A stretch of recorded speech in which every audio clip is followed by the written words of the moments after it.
Il dit ceci, ça c'est Jésus qui parle. Il dit, parce que le mal ne cessera de croître, l'amour du plus grand nombre se refroidira. Mais celui qui tiendra bon jusqu'au bout sera sauvé. Jésus était en train de décrire les événements du temps de la fin. Et nous, de cette génération, nous avons pratiquement vu la plupart des événements que les prophètes, que les serviteurs de Dieu ont décrits, les événements qui annoncent le signe du temps de la fin. Jésus, au temps de sa chair sur la terre, il était en train d'avertir à ses disciples et à nous qui sommes de ce temps, afin que nous puissions comprendre que lorsque le mal va augmenter à une vitesse incomparable, à une vitesse de croisière, il dit, parce que le mal ne cessera de croître, l'amour du plus grand nombre se refroidira. Il dit, lorsque vous verrez que le mal va augmenter à une certaine vitesse, à une dimension exponentielle, et vous verrez par contre l'amour du plus grand nombre commencer à diminuer, à baisser, à se refroidir. Au verset 13, il dit, mais celui qui tiendra bon jusqu'au bout sera sauvé. Peuple de Dieu, il ne s'agit pas de commencer, mais il s'agit de finir. Il vaut mieux la fin d'une chose que son commencement.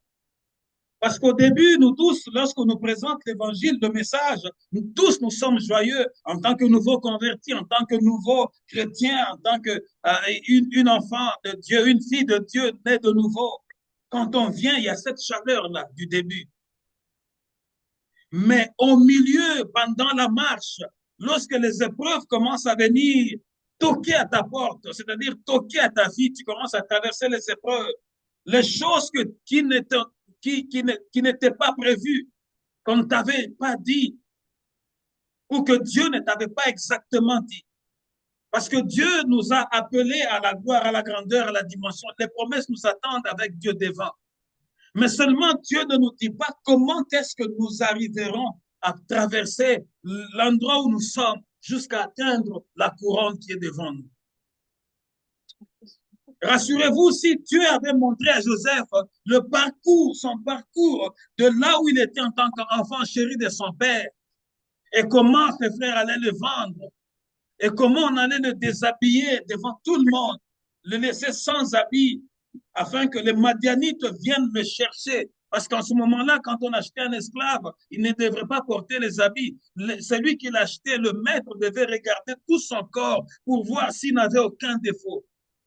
Parce qu'il devrait être rentable. Voilà pourquoi il fallait le déshabiller pour bien le regarder de gauche à droite. Si Dieu l'avait montré que de là, il serait vendu chez Potiphar et qu'il y aurait ce scandale, si Dieu l'avait montré que de chez Potiphar, qu'il ira finir dans la prison à la plus haute sécurisée, Joseph n'allait pas accepter.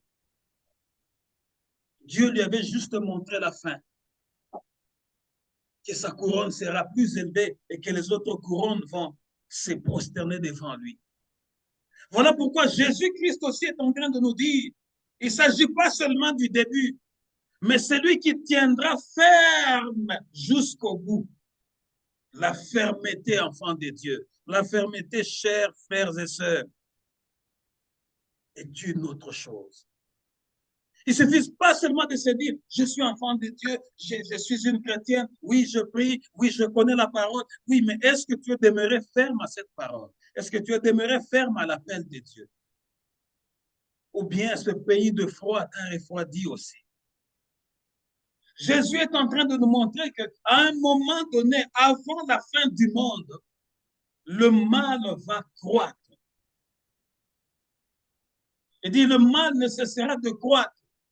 Le mal va augmenter dans tous les sens, dans tous les secteurs, dans tous les niveaux, le mal. Et lorsqu'on parle du mal, le mal vient du cœur. Le cœur de l'homme va s'endurcir. Plusieurs de leurs cœurs deviendront durs tels de pierre. Le mauvais cœur, deviendront mauvais, les gens deviendront insensibles, les gens deviendront méchants, les gens deviendront endurcis et ils feront des choses horribles.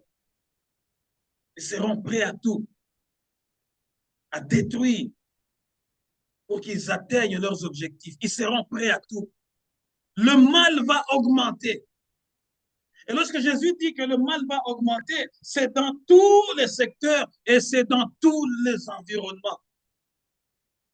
Il n'a pas spécifié pour dire le mal va juste augmenter dans la cité, le mal ne va pas augmenter dans l'église. Mais Jésus dit le mal ne cessera d'accroître. C'est-à-dire que même dans l'église, le mal va pénétrer.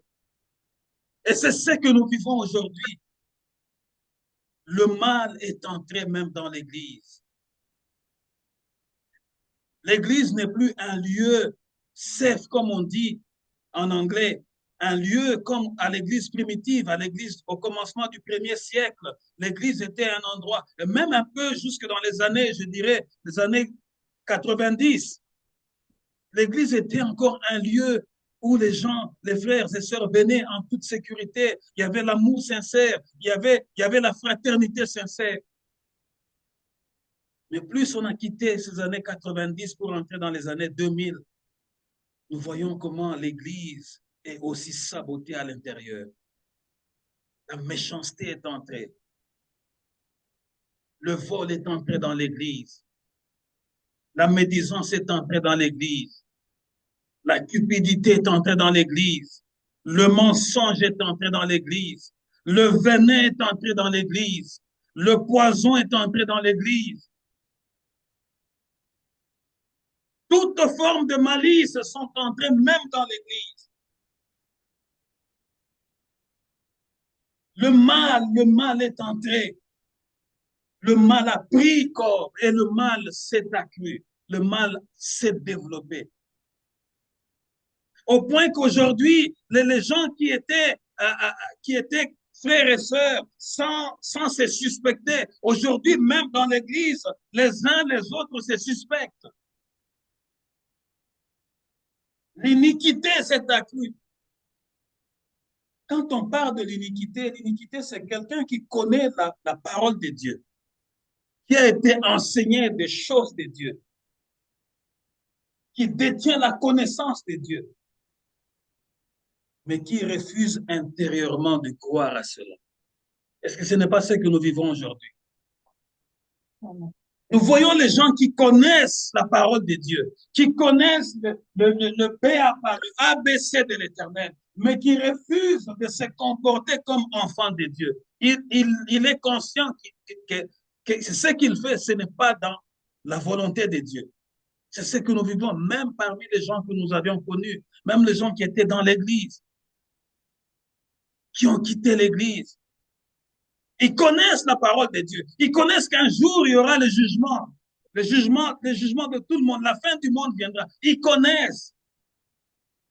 Mais seulement l'iniquité est entrée. C'est-à-dire que le mal a tellement pris le terrain que dans leur cœur, ils se sont endurcis. Ils connaissent qu'il y aura le jugement dernier et que chacun passera devant le tribunal de Jésus-Christ pour répondre aux actes qu'il avait faits et commis sur la terre pendant son séjour. Et le séjour que Dieu nous donne, c'est un court séjour sur la terre. Aux uns, aux plus vigoureux, c'est 70 ans, à d'autres, c'est 90. Mais si tu n'as pas la grâce d'atteindre cet âge-là, où passeras-tu ton éternité? Tu connais ces choses-là, mais à cause du mal, tu t'endurcis. Carpe diem, comme le disent ceux qui ont fait le latin, je mange et je bois, demain je m'en fous. Demain je m'en fous. C'est-à-dire que tu connais qu'il y aura l'enfer, mais tu t'en fous quand même. Tu dis, je mange ce que moi je vois, je vis ce que je vis aujourd'hui, mais pour demain je m'en fous. Peuple de Dieu, l'enfer existe. L'enfer existe. S'il y a un ciel à gagner, il y a un enfer à éviter. Si le paradis existe, c'est qu'il y a l'enfer qui existe, l'abîme existe aussi. Mais Dieu nous offre seulement deux choix. C'est à nous de nous ressaisir et de nous attacher à la parole, de nous agripper pour ne pas rater cette occasion favorable que Dieu nous donne gratuitement. Le salut est gratuit en Jésus-Christ. Voilà pourquoi Jésus dit, le mal va augmenter à une vitesse exponentielle. L'iniquité va s'accroître, c'est-à-dire que plusieurs qui connaissaient même la parole, ils finiront par la renier à cause de leur orgueil personnel. On commence à raconter, nous, quand on faisait ces choses-là, nous, quand on était à l'église, nous, ça devient de nous quand on était. Pourquoi? Parce que le mal a pris corps dans sa vie. La sincérité a disparu. L'amour fraternel a disparu. On ne porte plus le fardeau les uns les autres, comme c'était à l'église primitive. L'église, même aujourd'hui, c'est devenu chacun pour soi et Dieu pour tous. Non, l'église est un corps. Voilà pourquoi on appelle l'église le corps du Christ. Nous sommes un corps, nous sommes un bloc. Et Christ, celui la tête du corps. Voilà pourquoi l'apôtre Paul dit, lorsque un membre du corps est malade, c'est tout le corps qui subit cette douleur-là. L'église n'est pas un monstre. L'œil est à côté, le doigt est à côté, le bras est à côté, la jambe est à côté. Non, nous formons un corps. Faisons très attention, nous qui sommes du temps de la fin. Nous connaissons ces choses-là, mais à cause du développement de la technologie, de plus en plus l'Église n'est plus un corps. Nous commençons à vouloir suivre la parole de Dieu à distance dans notre confort. On peut exempter encore ceux qui sont dans d'autres villes comme aux États-Unis, ceux qui sont à Shawinigan comme ma grande sœur, ceux qui sont à Montréal, ceux qui sont... Mais nous qui sommes ici dans la région Gatineau, Ottawa, ça nous coûte combien pour nous déplacer, venir à l'endroit de Dieu, au lieu où Dieu nous a donné? Ça nous coûte combien? Rien. Mais nous préférons suivre dans notre confort, au chaud chez nous. De plus en plus, le mal, ça ne vient pas de Dieu, parce que l'Église, c'est un corps. Et la Bible le dit, il est merveilleux, il est heureux de frères, pour des frères qui se retrouvent ensemble. Et c'est là que Dieu déverse sa grâce. De plus en plus, la communion fraternelle a disparu. Lisons dans le livre de Actes chapitre 12, verset 5. Actes 12, 5. Chapitre 12, verset 5, je lis au nom de Jésus-Christ. Pierre donc était gardé dans la prison et l'Église ne cessait d'adresser pour lui des prières à Dieu. Amen. Amen. La Bible dit que Pierre était donc sous bonne garde dans la prison, mais l'Église priait ardemment Dieu en sa faveur. C'est votre Bible, soulignez ce passage-là. Pierre était dans la prison.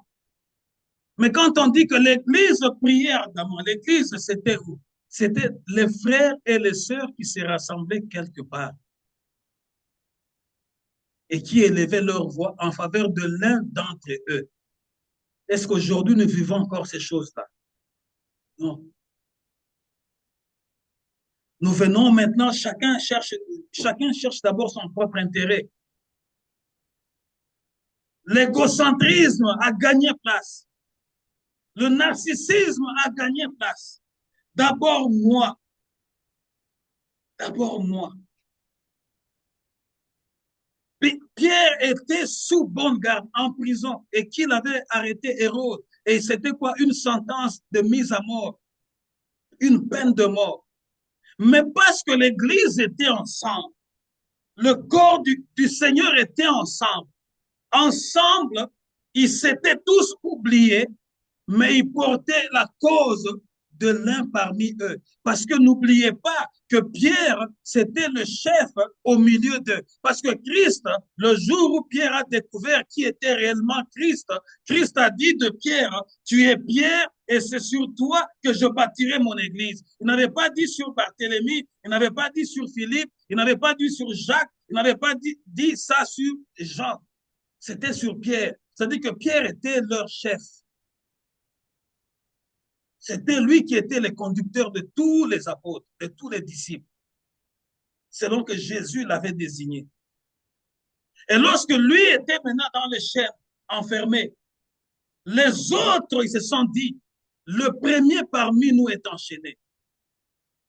Nous devons pleurer devant Dieu. Nous devons jeûner pour lui. Afin que cette peine de mort qui a été prononcée par un homme, Dieu étant au-dessus de l'homme, que Dieu le fasse échapper à cette peine de mort.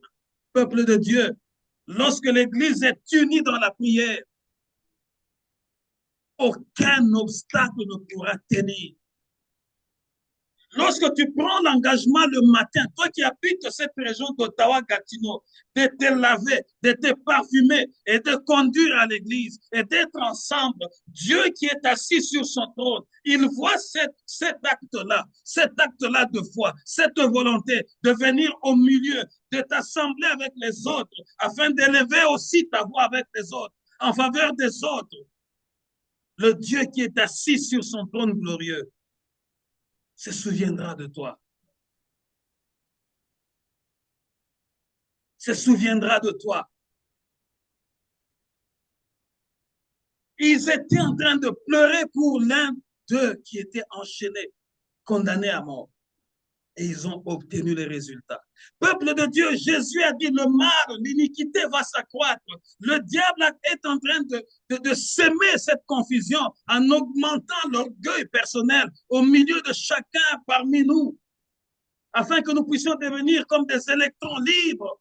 Ici, voici un meilleur exemple de l'Église. Ils étaient ensemble en train de prier, de monter à Dieu leur prière en faveur de l'un parmi eux. Est-ce que c'est ce que nous faisons? Non. L'Église est devenue faible parce que nous sommes éparpillés. Nous n'avons même pas le temps de dire, nous n'avons même pas cette soif-là de dire, pasteur, nous devons nous réunir un jour pour la veiller, nous devons faire ceci. Non, chacun est seulement en train de courir pour César, pour aller chercher l'argent, pour payer les factures, pour aller... Mais depuis que tu cours, il y aura toujours des problèmes qui viendront. Mais sache que nous serons toujours en train de courir. Mais un jour, pendant que nous serons en train de courir, la trompette sonnera. Et lorsque la trompette sonnera, elle te trouvera dans quel état, dans quel endroit, avec quelle préoccupation. Tu seras seulement en train de te préoccuper des choses de la terre qui vont passer un jour. Parce que Jésus a dit, tout passera, mais mes paroles ne passeront jamais. C'est ce que Jésus a dit. Ton travail passera un jour, ton mari passera un jour, tes enfants passeront un jour, ta copine passera un jour, ton argent, tes richesses, tes projets passeront un jour. Mais les paroles de Jésus-Christ ne passeront jamais. Ce sont ces paroles-là qui se tiendront devant chacun d'entre nous ce jour-là. Ce sont ces paroles-là qui vont nous interroger. N'as-tu pas entendu parler de ces choses pendant que tu étais encore sur la terre? Est-ce qu'on ne t'a pas parlé de ces choses? Qu'est-ce que tu auras dit? Qu'est-ce que tu diras ce jour-là devant le tribunal de Dieu?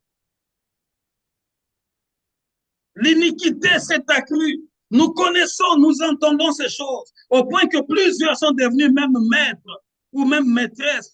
Elles veulent, elles se disent, oui, je connais ça, oui, je connais, oui, j'étais là, mais je n'ai rien vu de grand, oui, je connais. C'est l'iniquité, c'est le mal qui s'est accru. Et le mal a engendré l'orgueil. Et l'orgueil, lorsque l'orgueil prend corps, lorsque l'orgueil prend place, l'orgueil finit par te faire devenir aveugle. C'est ça ce que l'orgueil fait. Tu ne verras plus rien. Tu te verras seulement toi. L'orgueil va créer un monde. Tu seras comme dans ton propre monde à toi. Un monde d'illusion. Peuple de Dieu, ce message que Dieu nous donne en cette deuxième dimanche du mois de mars est un message d'avertissement. L'Église est un corps. Regarde bien là où tu es assise dans ton salon. Tes doigts sont avec toi. Tes orteils sont avec toi. Tes yeux sont en toi. Tes oreilles sont sur ta tête. L'Église n'est pas un fantôme où chacun dans son coin, celui-là est au nord, l'autre est au sud, l'autre est à l'est, l'autre est là-bas. Mais quelle est la force de l'Église en ce moment-là?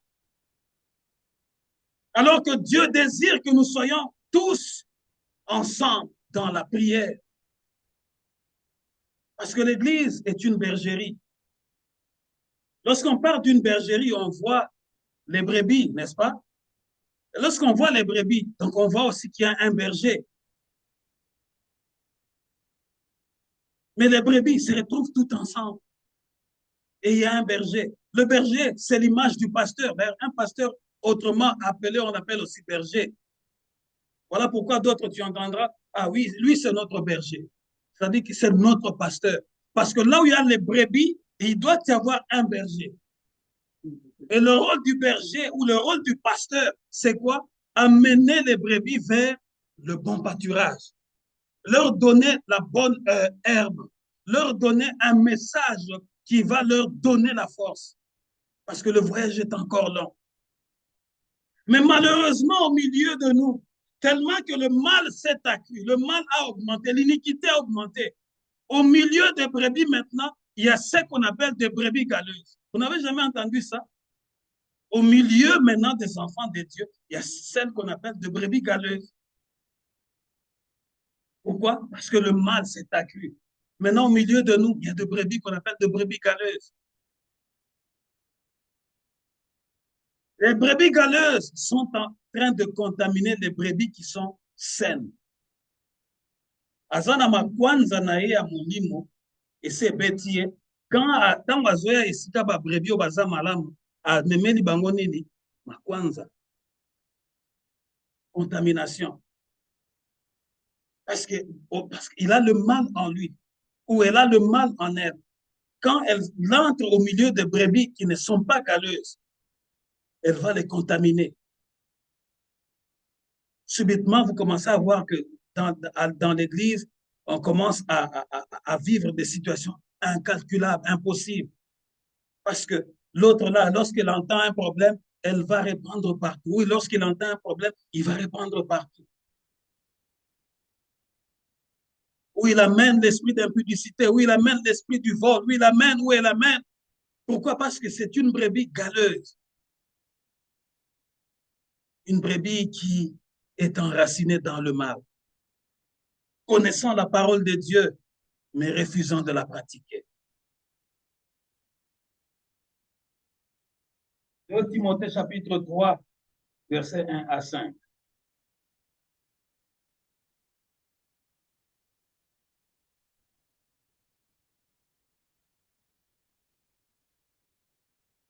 De Timothée chapitre 3, versets 1 à 5. 2 Timothée chapitre 3, versets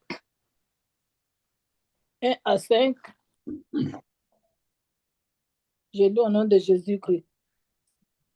Sache que dans les derniers jours, il y aura des temps difficiles, car les hommes seront égoïstes, amis de l'argent, fanfarons, hautains, blasphémateurs, rebelles à leurs parents, ingrats, irréligieux, insensibles, déloyaux, calomniateurs, intempérants, cruels, ennemis des gens de bien, traîtres, emportés, enflés d'orgueil, aimant les plaisirs plus que Dieu, ayant l'apparence de la piété, mais régnant ceux qui en fait la force.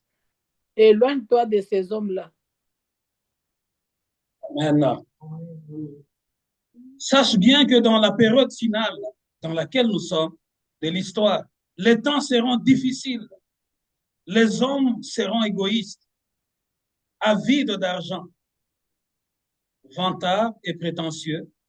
Ils parleront de Dieu d'une manière injurieuse et n'auront pas d'égard pour leurs parents. Ils seront ingrats, dépourvus de respect pour ce qui est sacré, sans que, c'est ce que Jésus a dit, le mal va augmenter, les gens vont perdre le sentiment humain, ils seront sans cœur, sans pitié. C'est ce que nous vivons.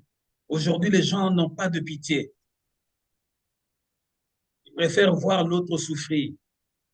Ils préfèrent voir l'autre finir. Donc, il veut voir comment tu es en train de finir ta vie dans la disette. Il te souhaite déjà même le malheur. Pouvez-vous comprendre, je m'arrête un peu là, pouvez-vous comprendre que il y a des gens qui se réjouissent que l'œuvre du Seigneur puisse échouer? C'est arrivé dans mes oreilles. Il y a des gens qui ont souhaité que cette mission que Dieu nous a donnée dans cette ville, dans ce pays, que cette mission ne puisse pas aboutir. Pourquoi? Dans leur cœur, il y a tellement l'iniquité. Dans leur cœur, ils ont tellement un mauvais cœur qu'ils veulent voir que l'œuvre du Seigneur puisse échouer. Mais je leur annonce que malheur à eux, le monde, depuis le début jusqu'à la fin, il y a eu des rois, il y a eu des princes, il y a eu des chefs d'État, il y a eu des gouverneurs, il y a eu ceci ou cela. Ils se sont moqués des serviteurs de Dieu. Ils ont essayé même d'autres ont même brûlé la Bible. Mais la Bible a survécu et eux, ils sont morts. La Bible a survécu, mais eux, ils sont morts. De la même manière que ces gens qui ont souhaité que la mission puisse échouer, que l'œuvre du Seigneur ne voie pas les jours, que l'œuvre du Seigneur ne prospère pas, ils vont finir par déchanter. Parce que ce n'est pas mon œuvre. Je vous dis, je ne suis qu'un instrument que Dieu utilise. Je ne suis pas venu dans ce pays pour nier qui je suis ou me camoufler. J'ai été appelé consacré. Je pouvais aussi faire comme n'importe qui. Personne ne me connaît au Canada. Oui, j'ai été consacré au Congo. C'était une cérémonie devant ma famille, devant l'Église, devant l'État.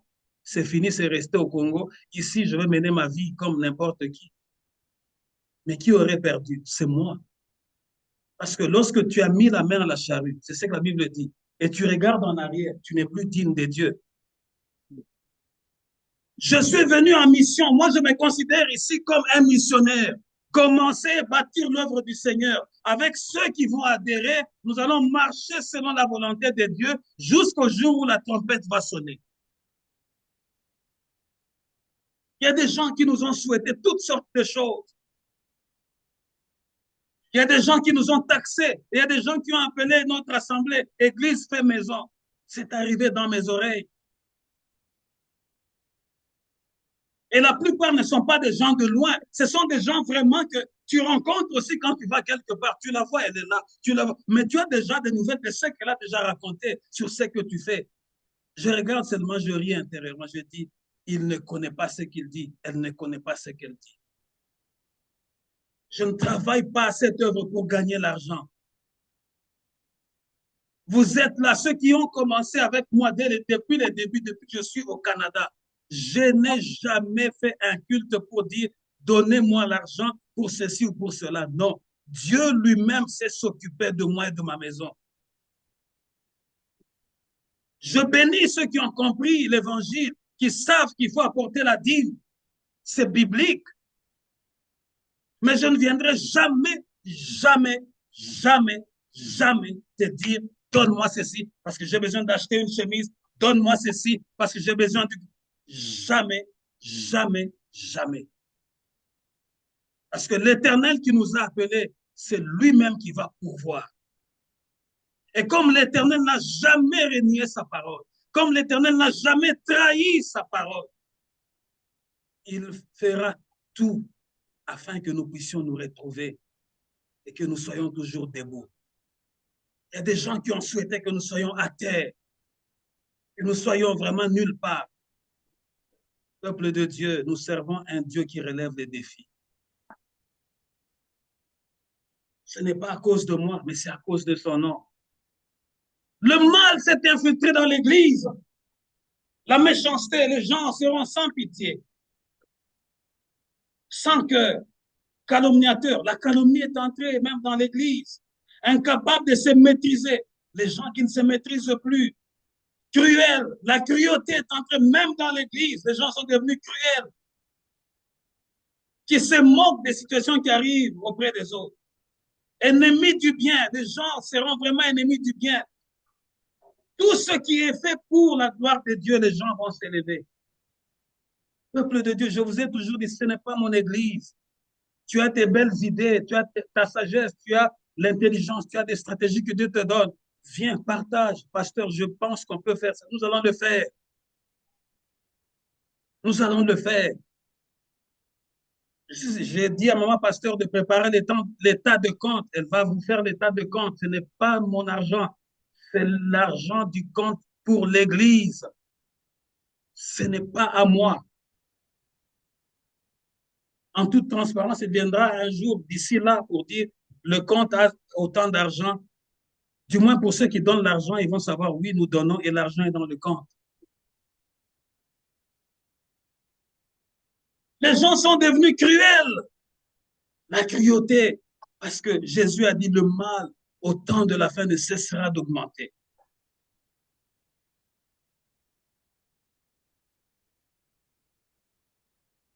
Ils seront prêts à toutes les trahisons. La Bible dit, ils seront ennemis du bien, emportés par leur passion enflée d'orgueil. Ils seront prêts à toutes les trahisons. La trahison est entrée même dans l'Église. Ils aimeront le plaisir plutôt que Dieu. Certes, ils resteront attachés aux pratiques extérieures de la religion, mais en réalité, ils ne voudront rien savoir de ce qui en fait la force. C'est ce que je vous ai dit. Tellement que le mal s'est enraciné. Il connaît la parole de Dieu, mais il ne veut pas la pratiquer. Il ne veut pas demeurer au milieu de l'assemblée. Il veut toujours être un électron libre. Il ne veut pas être paix, parce que le rôle du pasteur, c'est de paître. Il ne veut pas être conduit. Elle ne veut pas être conduite. Elle va être un électron libre. Pourquoi enfler d'orgueil?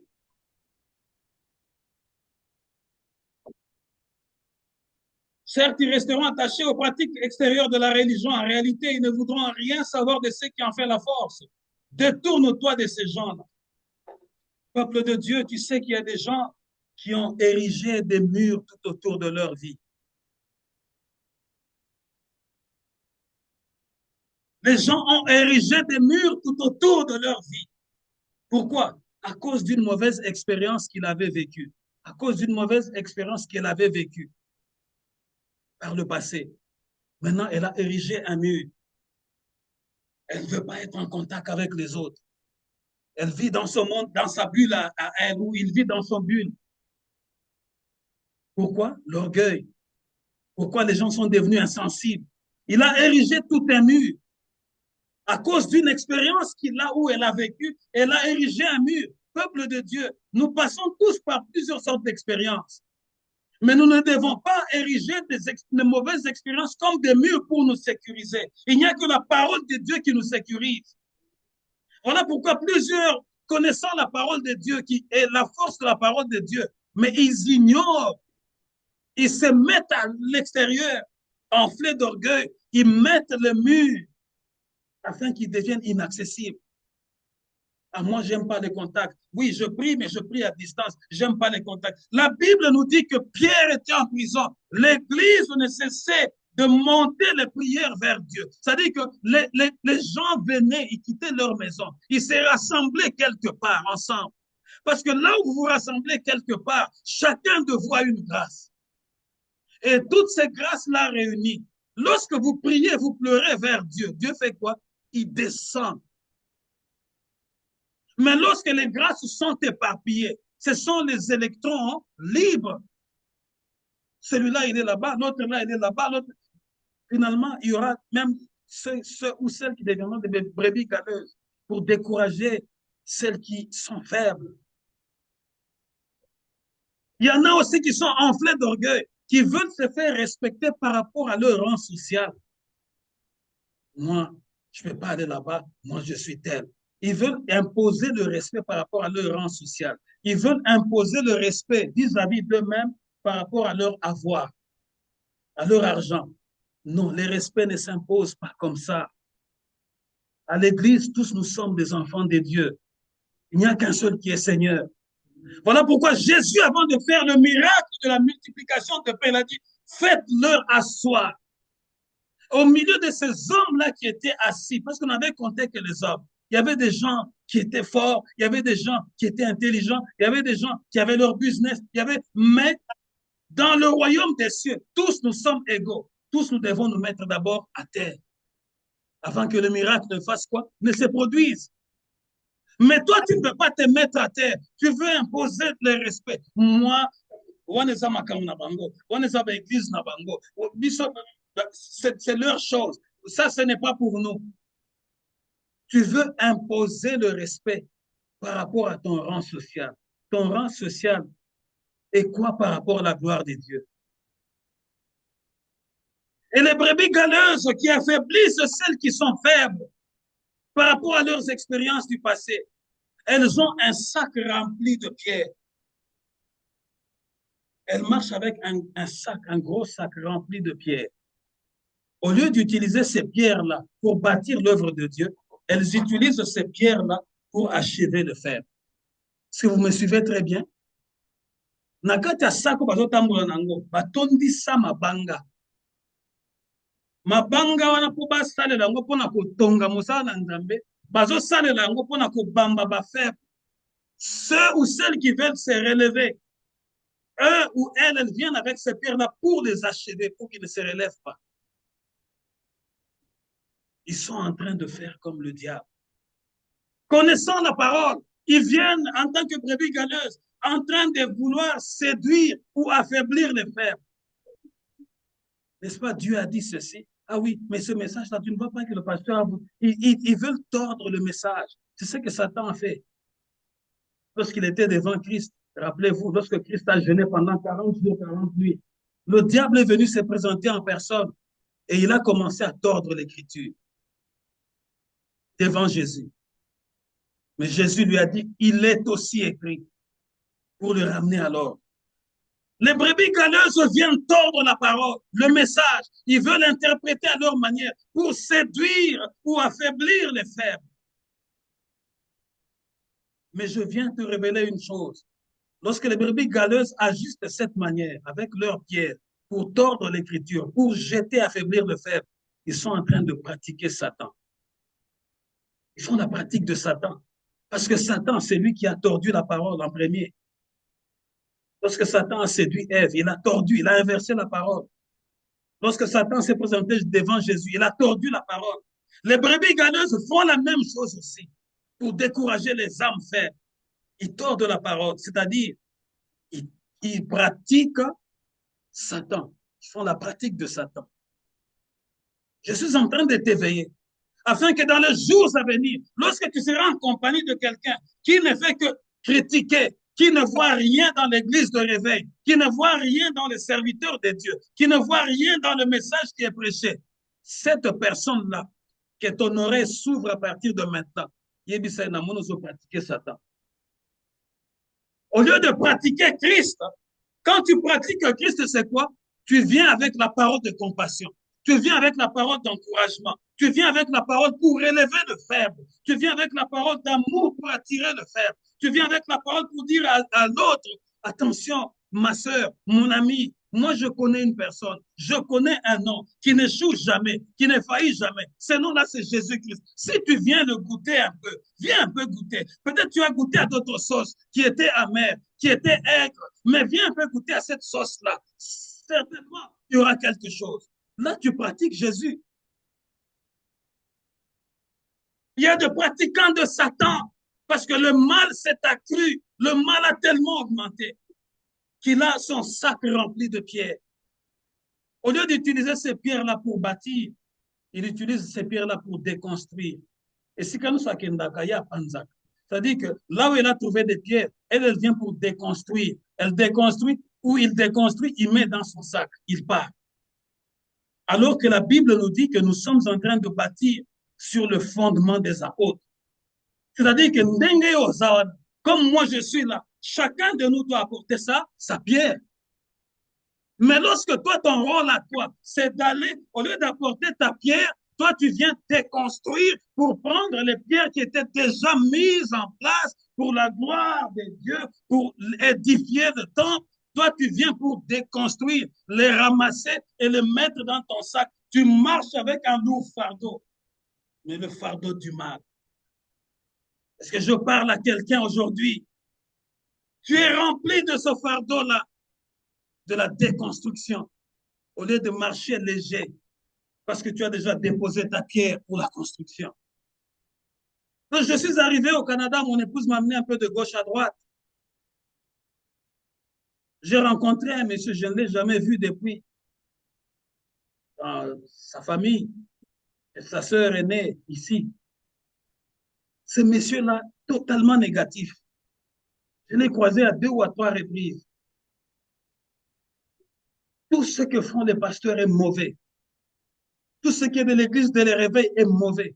Oh, ces gens-là sont des commerçants. Ces gens-là comme ceci. D'ailleurs, je vais te donner ceci. Comme il savait que je venais d'arriver, il était en train de jouer le rôle de déconstruire. De kokeba na bato bazali ko jouer le rôle de déconstruire, au lieu de construire. Je lui ai dit, je n'ai pas besoin de ces livres-là. Et ce n'est pas tous les pasteurs qui sont des commerçants. S'il y en a eu qui ont peut-être abusé, mais ce n'est pas tout le monde. S'il y a des dollars américains qui sont faux, mais sache qu'il y a aussi des vrais dollars américains, n'est-ce pas? Au milieu de ces dollars-là qui sont des papiers qui sont faux, si tu examines les autres, tu trouveras qu'il y aura de bons papiers qui sont là, des dollars, les meilleurs. Au lieu seulement de chercher les images péjoratives, au lieu seulement de chercher des critiques, mais quel est ton apport? Parce que la Bible dit que l'un des leurs était dans la prison. C'est-à-dire qu'il n'y a pas plus mauvais moment que quelqu'un qui se trouve dans des problèmes. C'est là qu'on reconnaît la force de l'Église. Mais regarde, tellement que le mal s'est accru, l'Église maintenant s'est dispersée. Nous ne savons plus porter les fardeaux des autres les uns les autres. C'est devenu chacun pour soi. Non, l'Église, c'est un corps. Nous devons avoir le fardeau de la sœur, de l'autre frère, de l'autre. Prier comme si c'était notre propre problème. Pleurer à Dieu comme si c'était notre propre problème. Et Dieu qui nous verra rassemblés autour d'un problème, en train de demander la grâce et la miséricorde. Ce Dieu-là n'est pas comme un homme. Il va déployer sa puissance. Finalement, c'est lui qui avait condamné Pierre à mort. C'est lui qui a échoué. Et c'est lui qui était enchaîné. C'est lui qui est venu vers ses frères. Et il est venu trouver ses frères pour réunir encore en prière. Mais lorsque nous sommes éparpillés, comme les gens ici ne veulent pas prendre ne fût-ce que Uber pour venir ici, mais on viendra nous trouver dans les témoignages comment? Parce que chacun est assis chez lui, en train de suivre à distance avec la nouvelle technologie. Peuple de Dieu, l'ennemi est tellement malin. Nous croyons que il nous a facilité la tâche avec la nouvelle technologie, mais il est venu refroidir les relations d'enfants de Dieu. La communion fraternelle a été brisée. Les gens vivent maintenant dans la solitude. Et cette solitude la cause des dépressions dans nos maisons, dans nos familles, sans qu'on le sache. Quelqu'un déjà déprimé, au monde, mais elle a déprimé. Pourquoi? À cause d'un mur et des murs où elle a érigé elle-même. Et pour essayer de se soulager, peut-être qu'elle se drogue pour dormir, peut-être qu'il prend du whisky pour dormir. Il est déjà déprimé ou elle est déjà déprimée. Pourquoi? Parce que le diable a su augmenter le mal. Nous avons vu que la technologie nous a aidés, mais le diable en a profité pour séparer, fragiliser l'Église. Nous voulons tout recevoir dans notre confort, à distance, là où nous sommes. La loi du moindre effort. Nous ne voulons pas montrer à Dieu, Seigneur, nous t'aimons. Mon argent, c'est pour toi. Ma voiture, c'est pour toi. Ma santé, c'est pour toi. Je me tiendrai dans l'arrêt de l'autobus. Je vais aller prier. Nous sommes prêts à nous tenir sur l'arrêt de l'autobus pour aller au travail, même s'il fait moins 30. Mais pour l'Église, nous allons sortir des justifications. La météo n'était pas bonne, Oui, il y avait le verglas. Nous allons sortir toute une litanie. Mais il y a la tempête. Tu vas conduire jusqu'à l'école, jusqu'au travail. Mais pour les choses de Dieu, le mal va s'accroître. Jésus nous avait prévenu. Et dans ce mal-là, notre comportement est là-dedans. Nous sommes prêts, nous sommes prêts. Et il y a des gens qui sont prêts aussi à arriver pour qu'on dise, hier, comme tu as dit, son école, c'est elle qui ouvre les portes. C'est elle qui ouvre les portes du bureau. C'est lui qui ouvre les portes.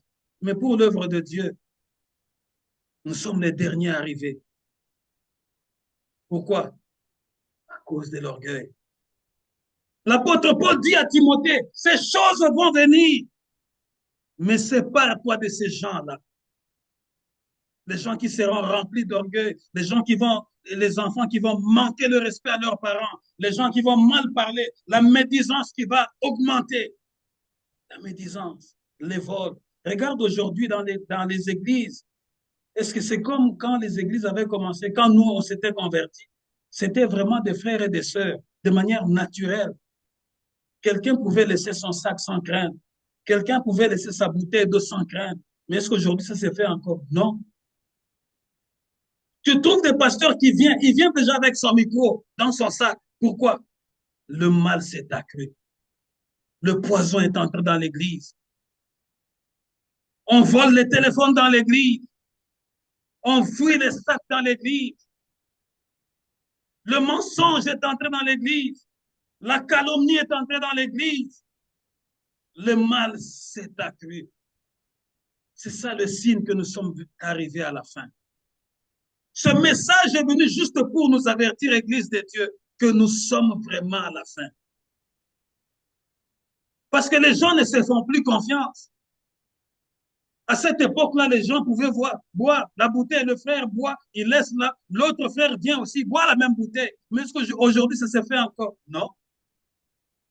Le poison est entré dans l'église.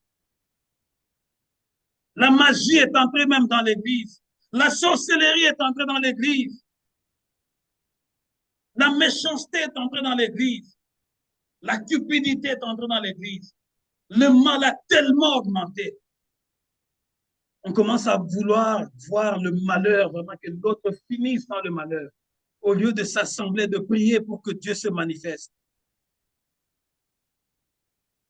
Nous allons terminer avec le texte de Philippiens, chapitre 1, verset 9 à 11. Philippiens, chapitre 1, verset 9 à 11. Philippiens, chapitre 1, verset 9 à 11.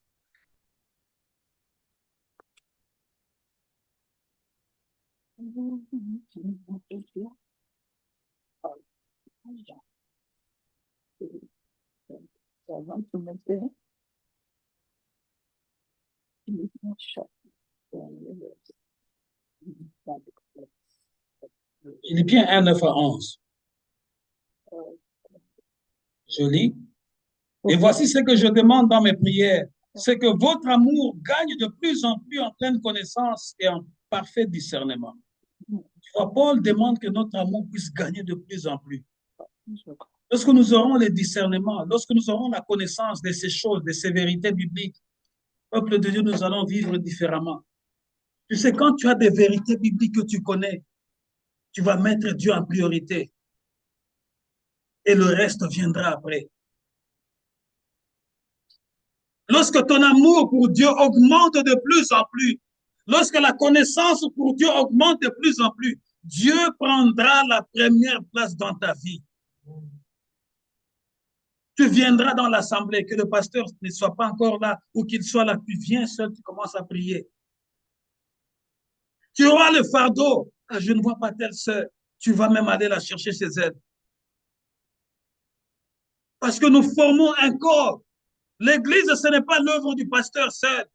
Chacun de nous apporte la pierre, comme l'exemple que je vous ai donné. Ne marche pas avec un sac rempli de pierres. Toi, tu viens, tu déconstruis, tu mets dans ton sac. Non, prends ta pierre, mets à l'église. Le pasteur a déjà mis aussi sa pierre. Je ne vois pas l'autre sœur, je vais aller la chercher. Tu passes, bonjour ma sœur, ça va, vous allez bien. 2 minutes de prière, tu passes. Ou même par téléphone, prions, sœur, rencontrons-nous le dimanche, partageons. Ça passe, la fraternité, la cohésion, parce que nous sommes un corps. Et Christ est la tête de ce corps-là. Mais la manière dont nous agissons, la tête est restée là, mais les membres sont éparpillés.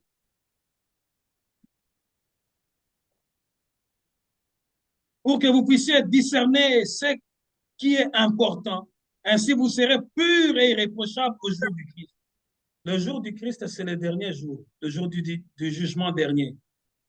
Si nous comprenons ces choses, nous serons déjà prêts pour ce jour-là, le jour du Christ, où vous paraîtrez devant lui chargé d'œuvres justes, ce fruit que Jésus-Christ aura produit en vous, à la gloire et à la louange de Dieu. C'est là que nous terminons notre message et notre exhortation d'aujourd'hui. Lorsque le jour du Seigneur viendra, comment apparaîtras-tu ce jour-là? Est-ce que tu auras le fruit qui sont remplis pour sa gloire? Est-ce que tu auras amené ta pierre pour bâtir? Ou bien tu vas apparaître devant lui avec ton sac chargé de pierres que tu as déconstruit, que tu as démoli. Tu as achevé les faibles. Au lieu de les encourager, tu as utilisé tes pierres pour les anéantir davantage et les éloigner de la grâce. Nous allons nous tenir debout dans la prière. Que chacun de nous puisse examiner de près ce message qui est venu. C'est une interpellation. L'Église est un corps. Pierre était en prison. Mais la Bible dit, et l'Église était réunie en prière pour lui. Ils avaient oublié. Peut-être les autres avaient laissé chez eux, il n'y avait pas peut-être des provisions. Mais ils voulaient d'abord que leurs frères rentrent au milieu de l'Église. Est-ce que nous avons encore ce fardeau-là aujourd'hui? Ou bien nous venons seulement, Seigneur, pense à moi, pense à mes affaires, pense à ceci. Nous sommes tellement selfish, égoïstes. Nous ne voyons que notre propre intérêt. Mais nous ne voyons pas l'intérêt de l'Église, qui est un corps, tout un corps. Parce que lorsqu'un membre de ton corps, lorsque ton orteil souffre, la douleur va jusque dans ton cœur. C'est de la même manière que lorsque tu vois quelqu'un dans l'église qui est triste, si tu ne portes pas la prière pour que Dieu lui donne quelque chose, cette personne-là restera dans la douleur. Et cette douleur-là, un jour, Dieu te demandera, qu'est-ce que tu avais fait pour que je puisse agir, intervenir? Tu avais une bouche et les genoux pour fléchir et prier, mais tu as préféré regarder la personne mourir.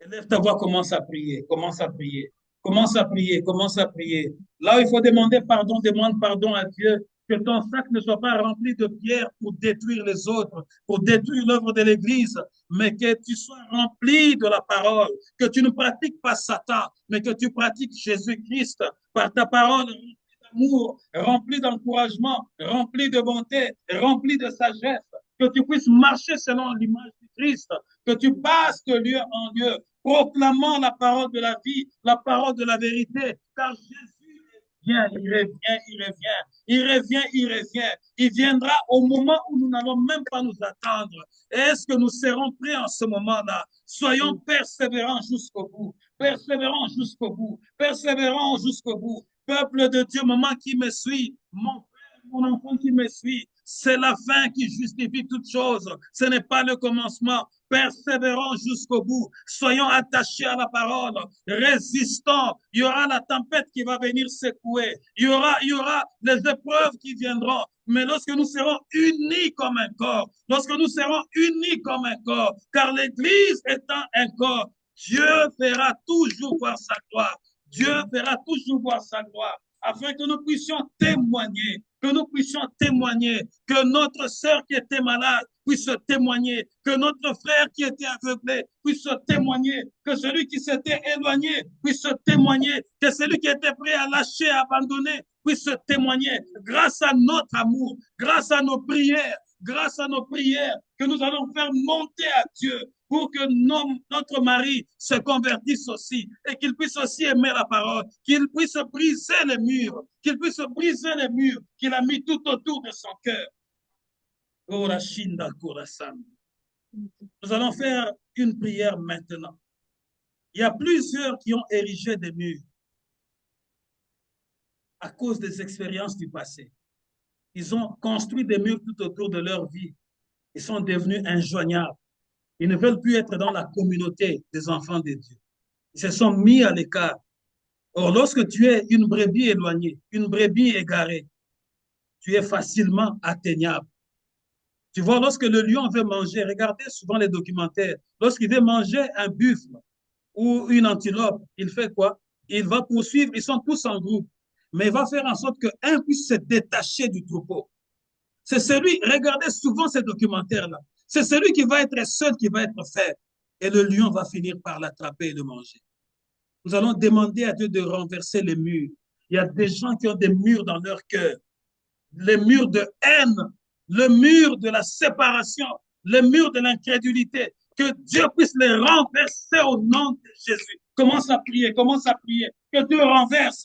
Que ça peut être ton mari, ça peut être ton enfant, ça peut être ton oncle. Que Dieu renverse ces murs-là, ces murs d'incrédulité. Tu lui parles de Jésus, mais il prend ça comme de blague. Il prend ça comme de blague. C'est un mur, c'est un mur, c'est un mur. Parle pour que Dieu renverse ces murs-là, qu'il renverse ces murs-là et qu'il les retire de l'isolement, qu'il amène au milieu des enfants de Dieu, qu'il amène au milieu des enfants de Dieu, qu'il ne soit pas une brebis éloignée, une brebis égarée, mais qu'il vive aussi la grâce de Dieu au milieu des enfants de Dieu, au nom puissant de Jésus, au nom puissant de Jésus. Que Dieu agisse, que Dieu agisse, que Dieu agisse au nom de Jésus.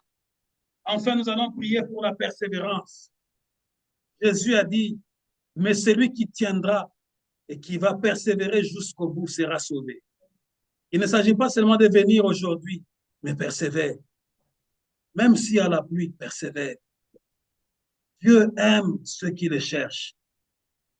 Et ceux qui le cherchent finissent par le trouver.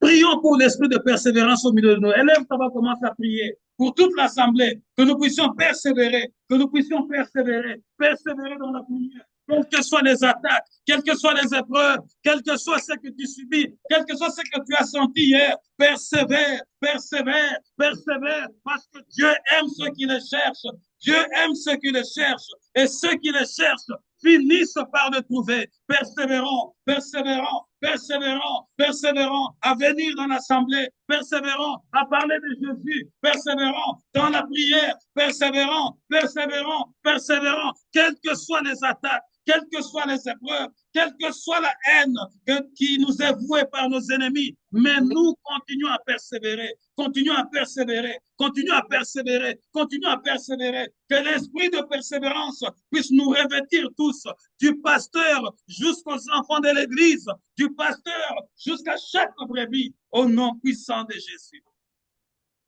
Père éternel, je te rends grâce en ce deuxième dimanche du mois de mars. Jésus, tu as dit, le mal s'accroîtra davantage.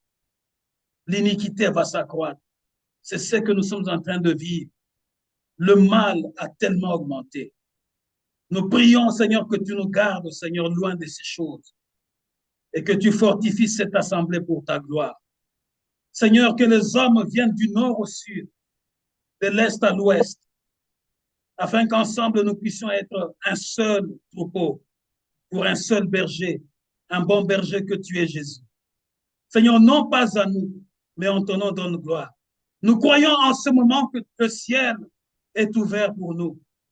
Déverse une nouvelle grâce, afin que celui qui était faible devienne fort, afin que celui qui voulait lâcher, Seigneur, que l'esprit de puissance et de force entre en lui et en elle, pour qu'il puisse persévérer.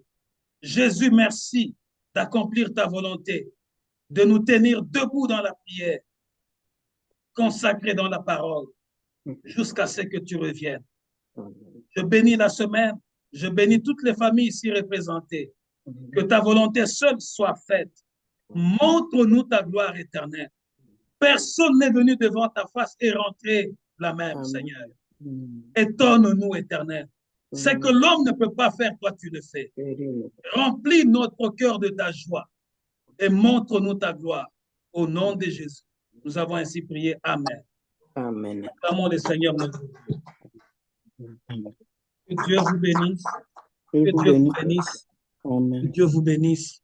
Nous vous Amen. aimons tous. Que Dieu vous